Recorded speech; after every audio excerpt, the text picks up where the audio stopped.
Hello everybody, I just want to show you my pretty new bass guitar.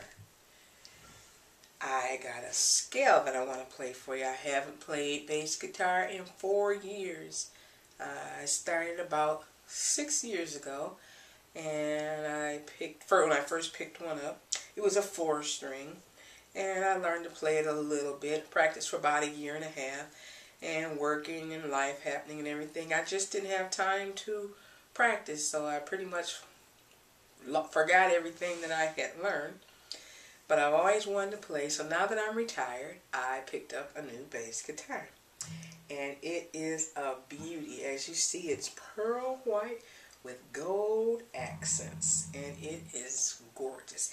It's a 5-string instead of a 4-string. It has the great Bartolini pickups.